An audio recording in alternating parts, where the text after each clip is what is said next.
Teobytes. Saludos y bendiciones, les habla Jesús Rodríguez Cortés y les doy la bienvenida a esta edición de Teobytes. Es una edición especial, 50 días después de haber publicado el último episodio, antes del impacto del huracán María.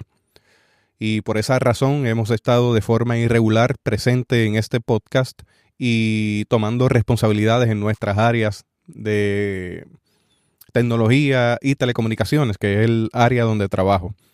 Quiero utilizar este espacio para exponer una conferencia magistral en labios de nuestro profesor, el doctor Francisco Javier Goitía, quien nos da clase en Teología e Historia 3.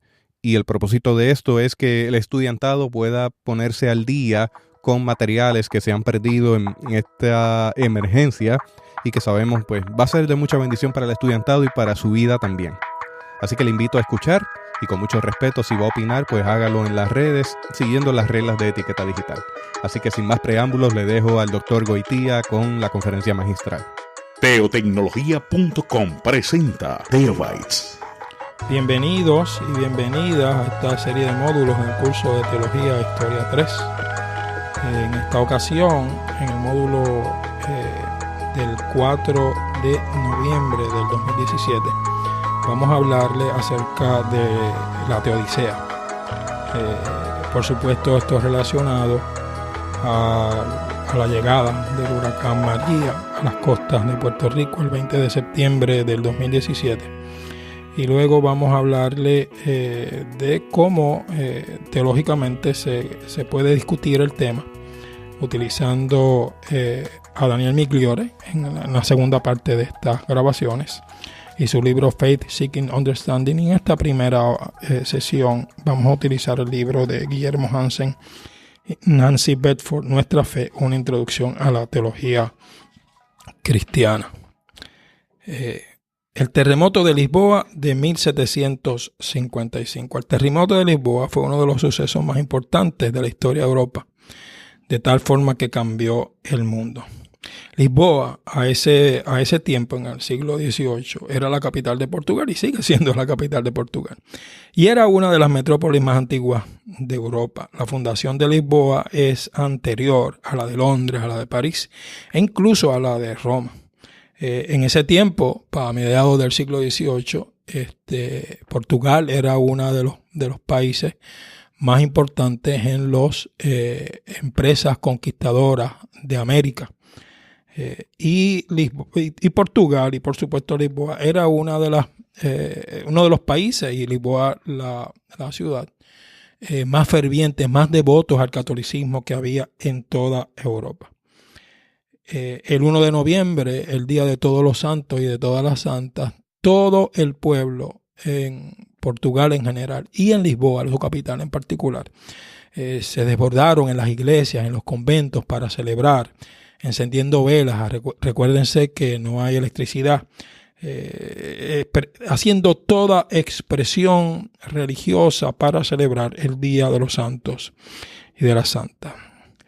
En la ciudad de Lisboa, las 40 iglesias estaban llenas, los 90 conventos estaban abarrotados y los 130 oratorios estaban también llenos. Y de repente, a eso de las 9:30 de la mañana, sobrevino un terremoto de al menos 8.5 grados en la escala Richter, si lo estuviéramos midiendo desde la perspectiva de nuestras categorías. Así que en medio de un día de ferviente oración, de ferviente celebración, a eso de las 9 de la mañana, dos placas tectónicas atlánticas chocaron furiosamente, provocando el mayor terremoto desde que hay registro en la historia de Europa. Miles de personas quedaron sepultadas bajo los escombros de los edificios que se derrumbaron por toda la ciudad. Y media hora después, según los testigos, era difícil caminar por las calles sin tropezar con cadáveres y graves heridos tras esta primera devastación.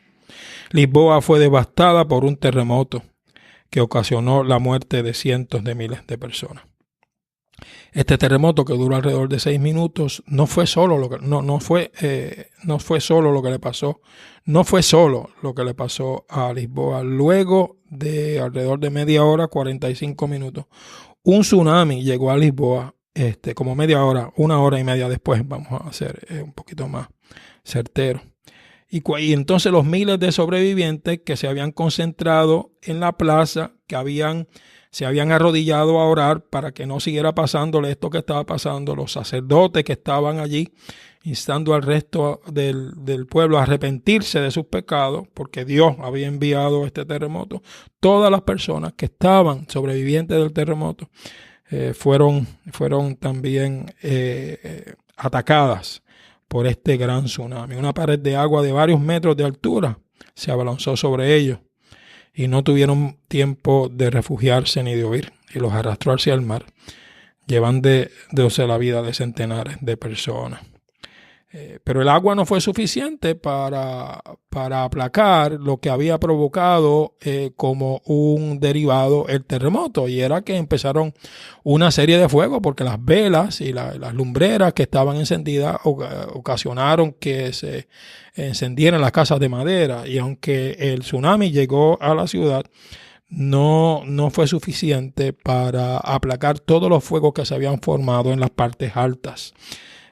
Dicen algunas personas que el calor llegó a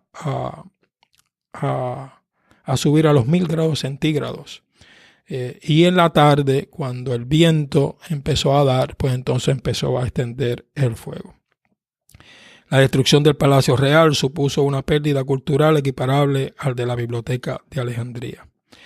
Y si esto era bastante ya lo que le había pasado a la gente de Lisboa, un terremoto, un tsunami y fuego, los criminales que habían escapado de las cárceles por las brechas abiertas en los muros debido al terremoto hicieron de las suyas en la ciudad. Aprovechando el caos y la anarquía, centenares de ellos saquearon casas, palacios e iglesias, violaron a las mujeres y asesinaron a todo aquel que se les antojó. Y como el cataclismo había sido tal para Lisboa, la necesidad empujó a la población incluso a recurrir al canibalismo para sobrevivir los días después. En el 2004 se hallaron restos de unas 3.000 personas de toda clase en una fosa común bajo el claustro de un antiguo convento en Lisboa. Los muertos entonces, que fueron alrededor de 30.000, supusieron el 15% de la población. Este evento, como yo les he dicho, es importante para la historia de Europa y para la historia de la filosofía y para la historia de la teología, porque marca un hito.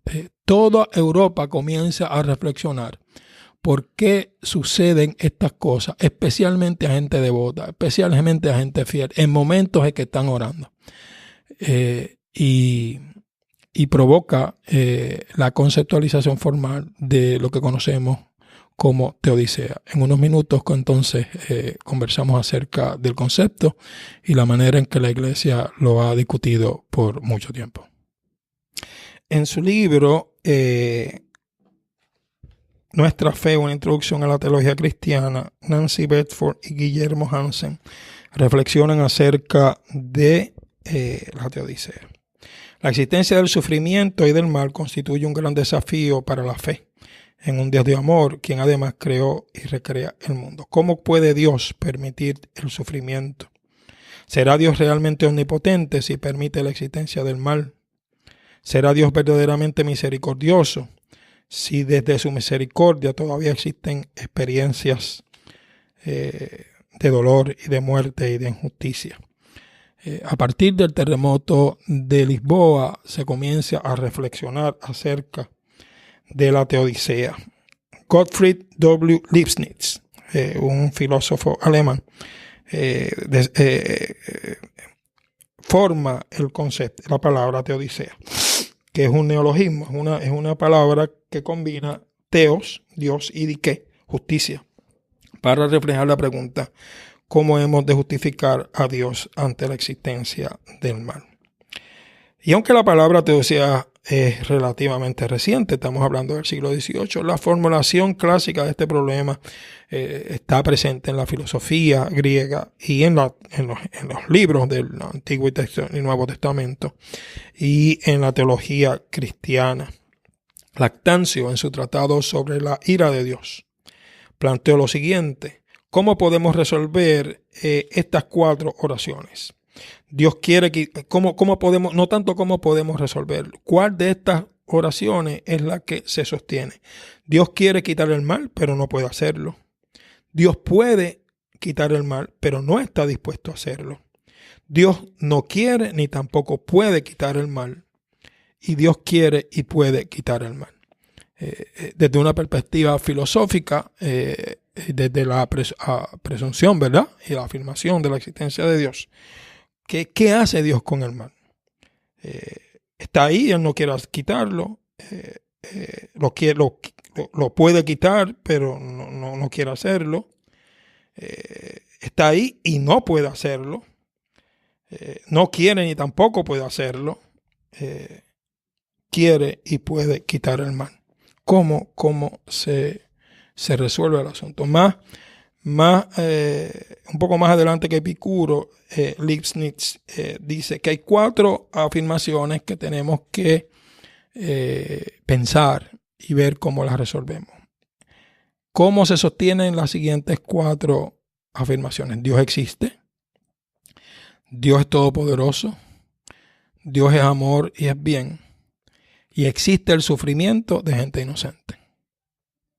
¿Cómo pueden afirmarse las 4? Que Dios existe, que Dios es todopoderoso, que Dios es amor y es bien, y que existe el sufrimiento de gente inocente. Ese es el problema de la teodicea.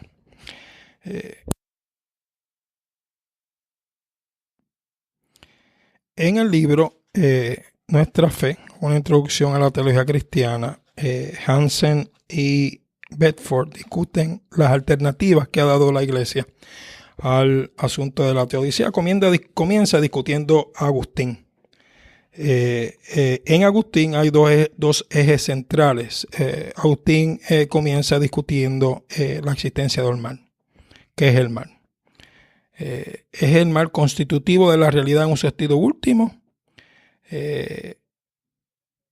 ¿Existe el mal como una realidad en sí misma? Y Agustín termina por afirmar que el mal no tiene entidad en sí mismo, sino que es una privación del bien. O sea, es privatio boni. Lo que ha ocurrido es que la creación, que en sí misma es buena, ha funcionado con algunos desperfectos. Solamente Dios es perfecto e inmutable. Todo lo demás, creado por Él de la nada, es por definición mutable y por consiguiente capaz de ser corrompido. El mal es precisamente esta corrupción de algo bueno pero mutable. Por lo tanto, el mal no existe como una realidad, sino como la ausencia del bien. ¿Y de dónde sale el mal? Porque es algo que nosotros experimentamos, es algo que está en la historia, aunque no tiene entidad, aunque es la ausencia del bien, sí es parte de nuestras vidas. ¿De dónde viene el mal? Pues la respuesta de Agustín es la llamada defensa del libre albedrío. El ser humano ha sido provisto del libre albedrío y el abuso del libre albedrío es el causante del mal y por lo tanto la explicación de la teodicea. La criatura se aleja de Dios, del bien supremo, y voluntariamente dirige su ser hacia algún bien menor, hacia alguna criatura. El origen del mal finalmente está escondido en el misterio de la libertad de los seres finitos. Esto afirma algo interesante. Primero, que el universo es creado bueno. Y segundo, que el sufrimiento humano es castigo por el pecado. Es castigo por el pecado porque el ser humano ha abusado de la libertad y del libre albedrío. A la posición de Agustín, estos autores le presentan entonces una segunda alternativa, que es la de Ireneo. Ireneo imagina a Adán y Eva en el jardín del Edén como niños. Su pecado no es tanto el resultado de una rebelión orgullosa como de su debilidad y vulnerabilidad. La vida de las personas consiste entonces en un proceso de crecimiento espiritual gradual, en el cual se confrontan con la experiencia del bien y del mal y van aprendiendo a discernir entre ambos. Ireneo sugiere pues que el ser humano fue creado a imagen e icon de Dios, pero como criatura imperfecta e inmadura que necesitaba pasar por el desarrollo y el crecimiento moral y que finalmente llegaría a la completitud deseada por el Creador, es decir, a la semejanza, homoiosis con Dios. La caída fue algo que incurrió en la infancia de la raza humana, no un crimen adulto e imputable. La mezcla de bien y mal en el mundo constituye un ambiente apropiado para el desarrollo del ser humano hacia la perfección deseada por Dios. Esta idea del ser humano como criatura en proceso de desarrollo, que puede denominarse como una antropología teleológica, fue tomada por otros teólogos que también la desarrollaron y por especialmente Schleiermacher, Clemente de Alejandría, Gregorio de Nacianceno. Y podemos deducir de estas afirmaciones lo siguiente. Dios finalmente es responsable de haber creado el universo en el que existe el mal por motivos buenos y justificables, porque el pecado de Adán y Eva no fue un pecado de adultos. Y para que lleguemos a la semejanza, el mal está provisto como un espacio pedagógico.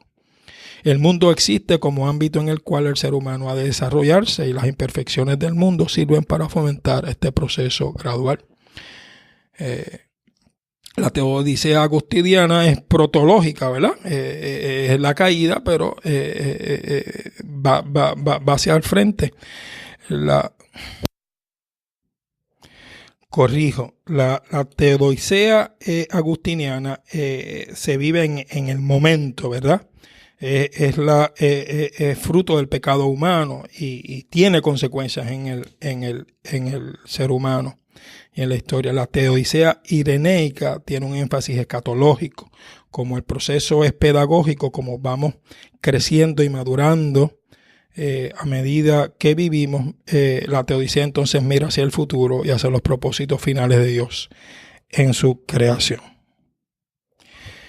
En el mundo que vivimos en el siglo XXI es muy difícil realmente sostener que la teodicea se sostenga en el mal como privación del bien, como algo que no existe, porque somos testigos todos los días del fruto del mal como una acción concreta del ser humano, como una fuerza concreta social, como acciones, eventos y consecuencias que tienen en los seres humanos en muchas ocasiones aquellos que sufren las consecuencias de la maldad, del egoísmo y del pecado de otros. Así que realmente es un poco difícil hablar del mal como privación del bien.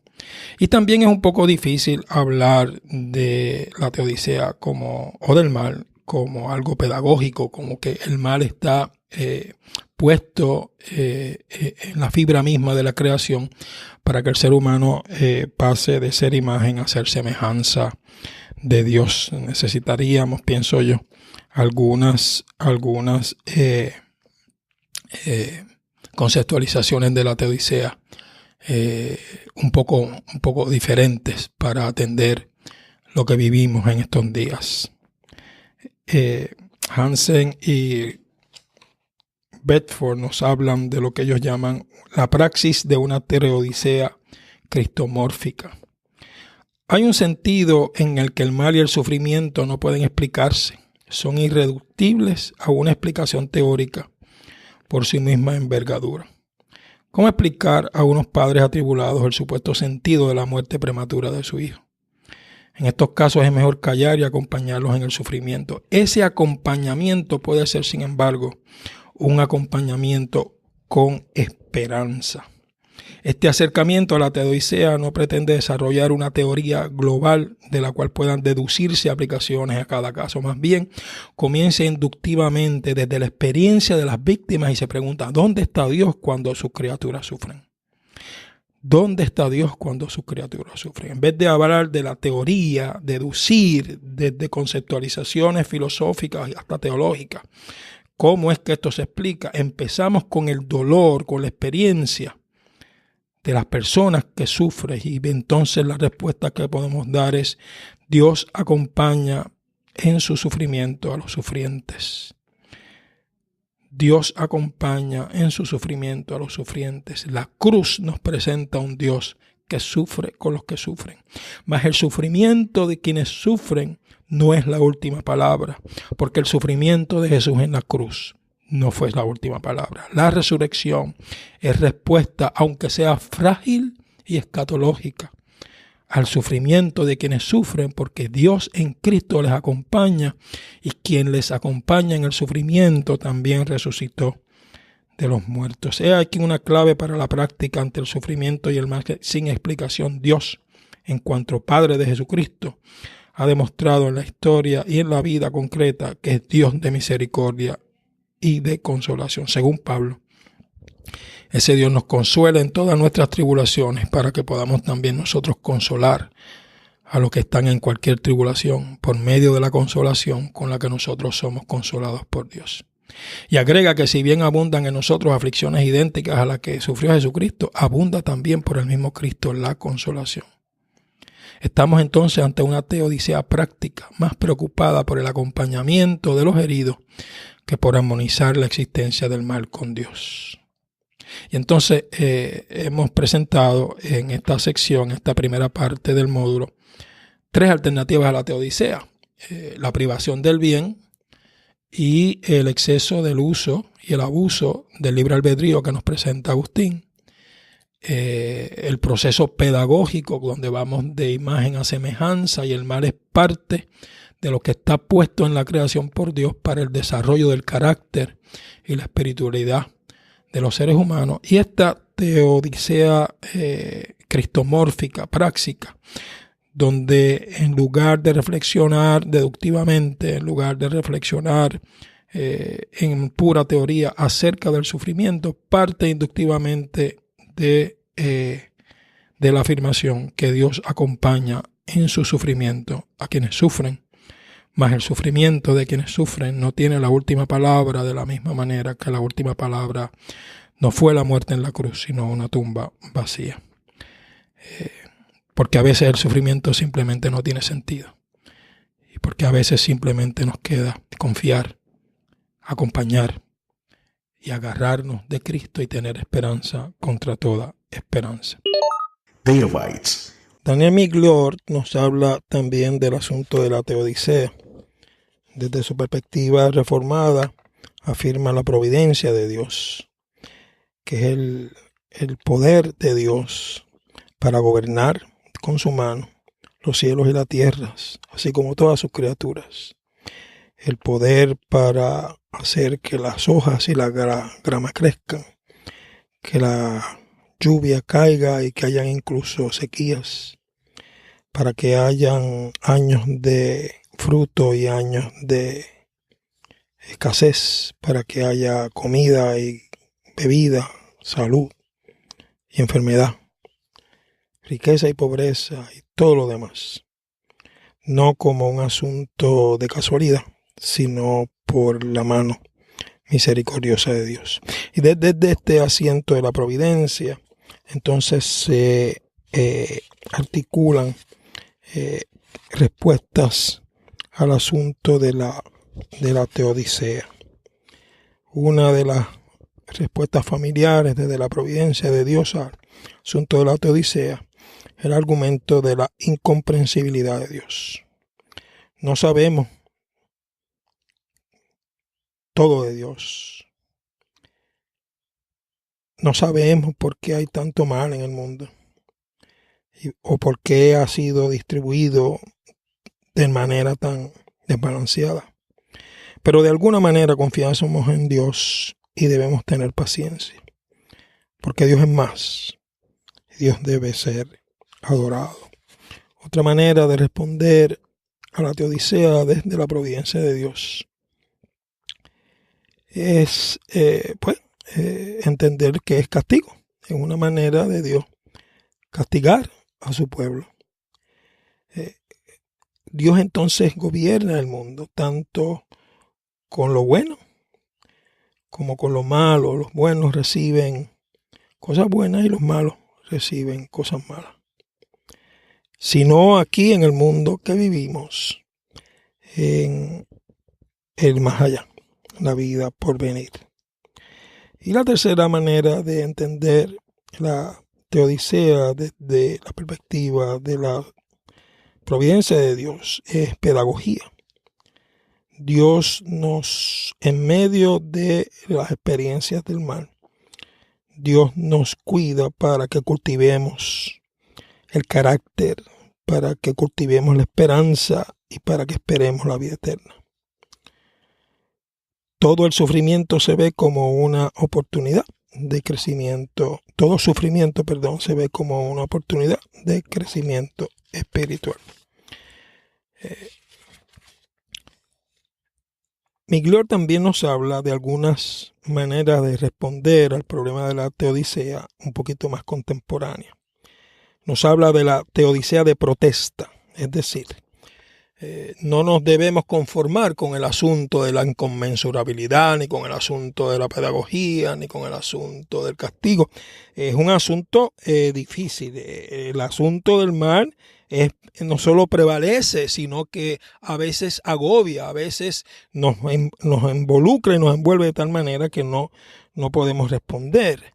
Así que con el salmista y con Job y con Jacob, que luchó contra el ángel, la teodicea de protesta lo que hace es luchar y preguntarle a Dios acerca del asunto del mal, al Dios que está crucificado, a protestar como el que está crucificado, en contra del silencio y la inacción incluso de Dios en medio de la presencia del mal. También nos habla de la teodicea de proceso, que se sostiene en la teología, en la filosofía de proceso. Y esta es una opción interesantísima. Dios no es todopoderoso. El poder de Dios es limitado. Es persuasivo, no es coercivo. La única manera que Dios tiene para convencer es por medio de la persuasión, no medio de la coerción. Y en este sentido, Dios no tiene y nunca ha tenido el monopolio del poder. Y por lo tanto, porque Dios no tiene el monopolio del poder, por lo tanto, porque Dios es más persuasivo que coercivo, vivimos en medio de procesos históricos que incluyen inherentemente la presencia del mal y la presencia de la injusticia y la presencia de cosas que suceden que no deben suceder. Otra alternativa es la teodicea de cada persona, donde cada persona debe responderle a Dios. Aquí no se cualifica el poder de Dios, sino como nosotros, cada ser humano, utilizando su potencial y su libertad, puede crecer de tal manera que no abuse del poder, que no haga malas decisiones y que pueda decidir entre el bien y el mal y que pueda aprender de las experiencias que vive.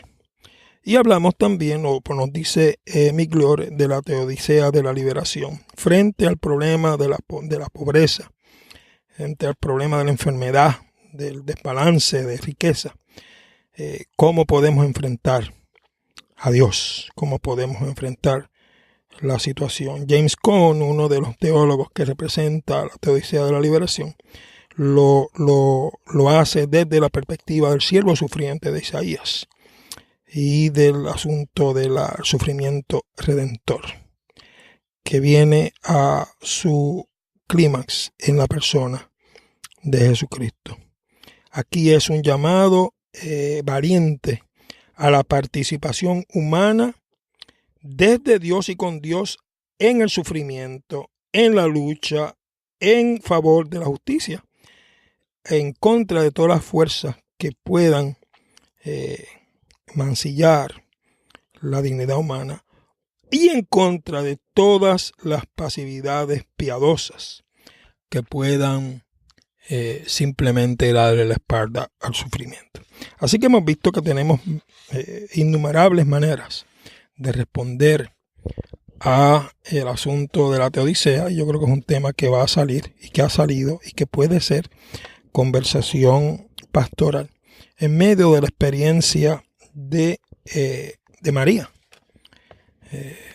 Tal vez no tanto desde la perspectiva del área metropolitana, aunque sí, pero muchas veces desde la perspectiva, o mejor, vamos a decir, desde la perspectiva de experiencias en el centro de la isla. ¿Cómo resuelve Daniel Miglore el asunto? Él tiene 3 afirmaciones interesantes. El amor de Dios, el amor del Dios que crea y que es providente, está trabajando no solo donde hay vida y donde esta vida se sustenta y donde esta vida se mejora, sino que está trabajando en aquellos lugares donde la vida está sitiada, donde la vida está asediada, donde está acechada.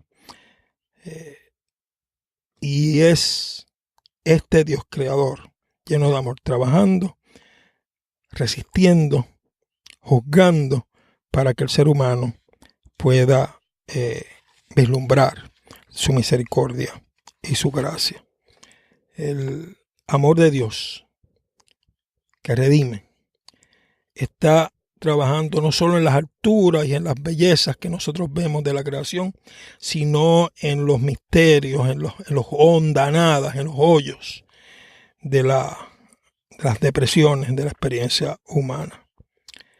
Y está trabajando tanto cuando la criatura y la historia es fuerte y progresa y adelanta, así como cuando el ser humano y la historia y la experiencia son débiles, son pasivas y son causa de dolor y de muerte. El amor de Dios, el santificador, está trabajando en todos lugares, en todos sitios, a toda hora, preparando para la venida del reino, plantando semillas de esperanza, renovando y transfigurando todas las cosas. Así que en medio de todo lo que sucede en nuestras vidas, Dios sigue trabajando como Dios creador, como Dios redentor, como Dios santificador. No solo en aquellos lugares donde podemos decir los cielos cuentan la gloria de Dios, sino en aquellos lugares cuando aún los procesos naturales y la vida misma con sus altas y sus bajas nos reflejan, nos anuncian, nos declaran la debilidad, la provisionalidad, el pecado, el egoísmo y todas las cosas no tan buenas que produce el ser humano desde su asiento humano y que produce el ser humano desde su asiento cultural y social. En la próxima sección hablaremos un poco entonces acerca de cómo podemos hablar específicamente, como les dije anteriormente, de pecado y de esperanza. En el segundo volumen de su teología sistemática, La existencia de Cristo, Paul Tillich nos habla acerca del pecado. El estado de existencia es el estado de alienación. El ser humano se halla alienado del fondo de su ser, de los demás seres y de sí mismo. La transición de la esencia a la existencia desemboca en la culpa personal, en la tragedia universal. Es decir, el ser humano está desgajado, está separado de sí mismo. El ser humano está desencajado, desencadenado, desenchufado, no está conectado con los demás seres humanos. Y en última instancia el ser humano en su condición de existencia está separado de Dios. Ese es el estado de existencia y de vida que el ser humano tiene frente a Dios desde su propia condición. Eso es lo que resuelve Cristo con el nuevo ser. Pero nos dice entonces Tillich que este es el estado de existencia nuestro. El estar alejados de nuestro propio entendimiento y de nuestro propio ser. El estar alejado de los demás y el estar alejado de Dios. La alienación, que es el concepto que Tillich usa para pecado, en el sentido en que la usaron los anti-hegelianos, dice Tillich, indica la característica fundamental de la condición humana. El ser humano, tal como existe, no es lo que es en su esencia y no es lo que debería ser. Está alienado de su verdadero ser. La profundidad del término alienación yace en la implicación de que el ser humano pertenece esencialmente a aquello de lo que está alienado. El ser humano no es extraño a su verdadero ser, ya que pertenece a él. Es juzgado por su ser, pero no puede separarse enteramente de él, aunque le sea hostil.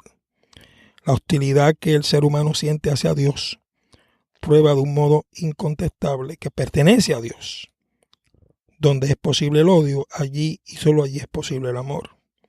La alienación no es un término bíblico, pero está implícita en numerosas descripciones bíblicas de la condición humana. Está implícita en los símbolos de la expulsión del paraíso, en la hostilidad que reina entre el hombre y la naturaleza, en el odio mortal que enfrenta a un ser humano contra el otro ser humano, en la separación que se abre entre las naciones debido a la confusión del lenguaje, en la constante queja de los profetas contra sus reyes y contra el pueblo que se vuelve hacia los dioses extranjeros. También está implícita en las palabras con que Pablo afirma que el ser humano corrompió la imagen de Dios, convirtiéndola en la de los ídolos, en su descripción clásica del ser humano contra sí mismo y en su visión de la hostilidad que siente el hombre contra el ser humano contra el hombre, contra el ser humano como fruto de sus deseos pervertidos. Alienación, entonces, es la consideración de la condición humana. Es esta hostilidad contra nosotros mismos, este odio contra nosotros mismos, contra el otro, y en última instancia contra Dios. Es una manera de vivir de espaldas a la realidad de quiénes somos, a la realidad de quién soy y a la realidad de quién es Dios. Desde esta perspectiva nos podríamos preguntar, ya que hemos reflexionado con bastante detalle acerca de la Teodicea. Entonces, pensando en María, pensando en lo que tú viviste, en lo que vivió tu vecindario, en lo que vivió tu comunidad y tu iglesia y tu pueblo, en lo que estamos viviendo, ¿quién pecó? ¿Quién pecó en esta circunstancia? ¿Cuál es el resultado y el fruto de ese pecado? ¿Cómo podemos hablar de Dios en estas circunstancias? ¿Cómo podemos hablar de esperanza en este momento? ¿Cuál es tu posición con relación a la Teodicea? No solo en el concepto y el marco teórico, sino en el marco práctico, no en la lógica del 1 más 1 es 2, sino en la vivencia de la práctica pastoral cuando tienes que visitar a alguien que ha perdido su casa. Cuando te fijas que una de las casas fue pérdida total y en la otra calle no le pasó nada. Cuando hay pueblos enteros que ya tienen por lo menos las comunidades para que el resultado de María sea un inconveniente, y hay pueblos y hay miles de personas donde todavía los resultados de María no son solo un inconveniente, son problemas de necesidades básicas para sobrevivir. ¿Quién pecó? ¿Y qué sucedió en medio de la experiencia de María? De tal modo que podamos entonces no solo asumir la alineación que es parte de nuestro ser y parte de la cultura y parte de la historia, sino la posibilidad del nuevo ser que llega en Cristo, del nuevo ser que no está alienado de sí mismo, ni del otro, ni de Dios, sino que vive en comunión constante consigo mismo, con el otro y con Dios, y que es Cristo, y que nos enseña a Cristo, que nos muestra a Cristo, y cuya resurrección hace entonces que nuestra alineación se convierta en comunión. ¿Quién pecó? ¿Cuáles son los datos? ¿Cuál es la información? ¿Y cómo podemos, en medio de la situación que vivimos, en medio del cansancio y el dolor y la fatiga, hablar de esperanza? El pastor Benjamín Santana Santana de la Iglesia Cristiana Discípulos de Cristo ha escrito 2 libros fabulosos. A mí me encantan. Este primero se llama La fuente junto al pozo, una fe que busca entendimiento, y en la página 73 tiene una reflexión que se llama Los campos están blancos, y una reflexión a partir de Juan 4:35. ¿No decís vosotros, aún faltan 4 meses para que llegue la siega? Yo os digo, alzad vuestros ojos y mirad los campos, porque ya están blancos para la siega. Y dice el pastor Santana: la influencia que ejerce lo inmediato, lo que está al filo de nuestra sombra, es en muchas ocasiones un gravamen, un peso que drena nuestra manera de pensar y de actuar. Quedarse anclado en lo inmediato es como tratar de caminar mirando solamente para abajo, el borde de nuestra huella, sin advertir el horizonte al que nos conducen nuestros pasos.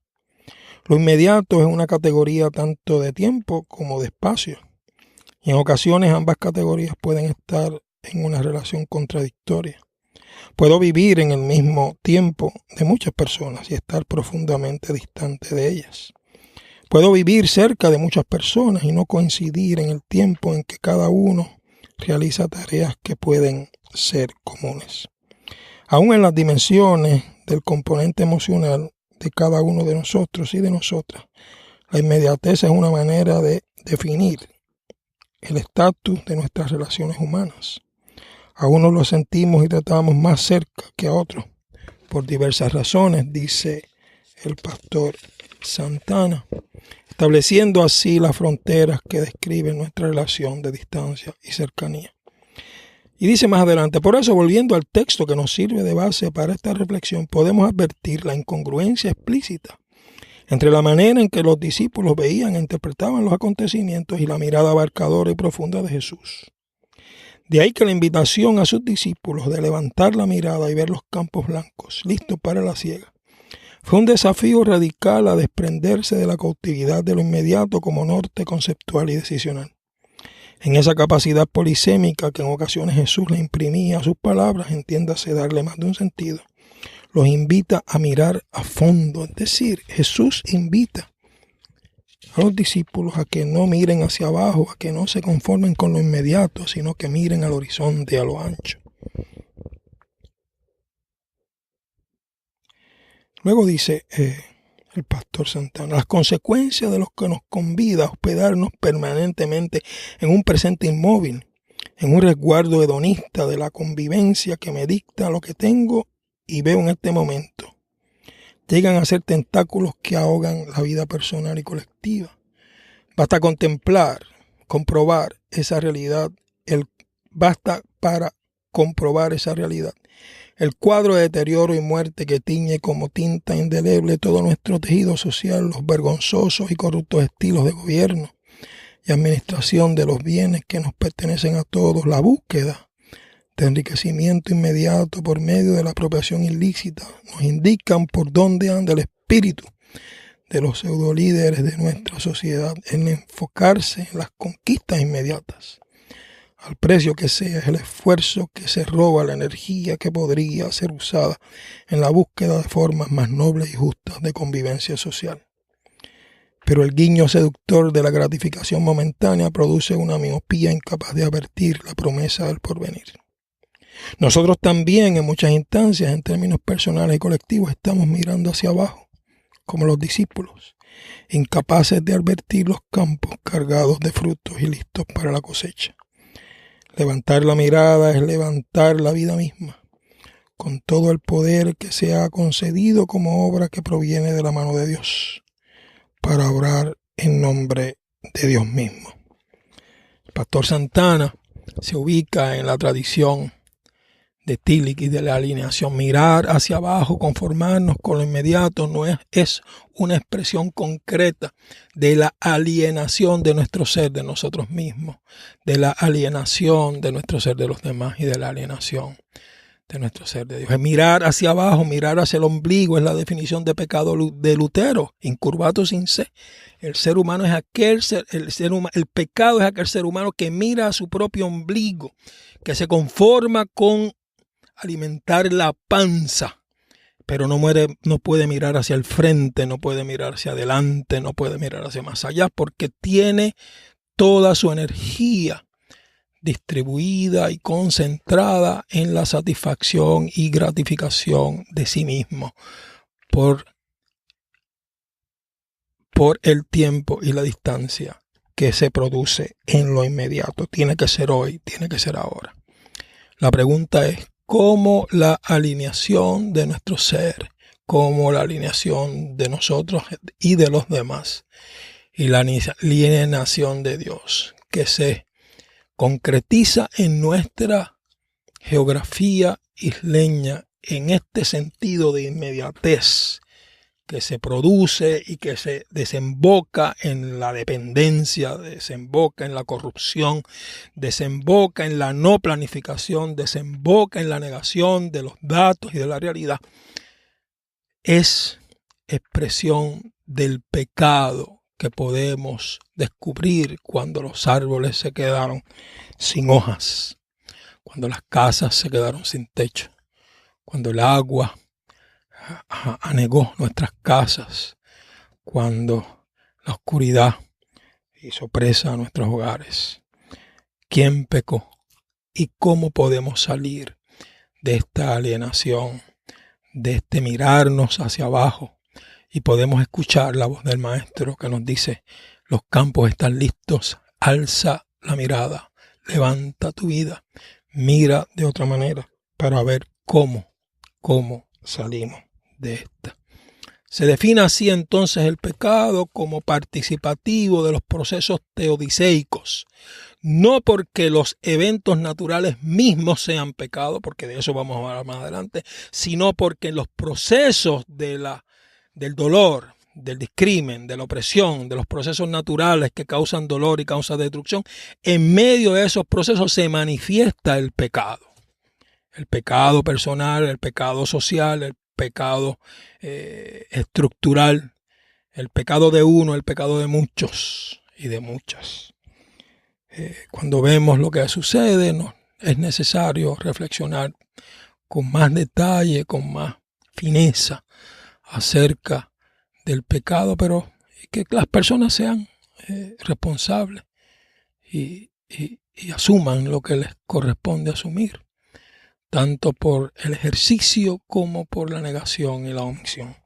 Y de la misma manera, como encontramos esperanza. Más no podemos hablar de esperanza si no hablamos desde la parte sistemática como Tillich de lo que es el pecado, si no hablamos de la parte sistemática más pastoral, de lo inmediatez que nos da el pastor Santana acerca del pecado.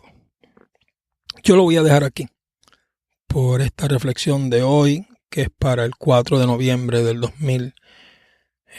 2018, y la asignación que tenemos para esta semana es la siguiente: es contestarnos las preguntas, es posicionarte con relación a las alternativas de la teodicea, es posicionarte e identificar quién pecó, pero buscar documentación, buscar argumentos teológicos para poder discutir en la próxima clase. No solo tu posición con relación a la teodicea, sino tu explicación acerca de lo que descubre María con sus vientos.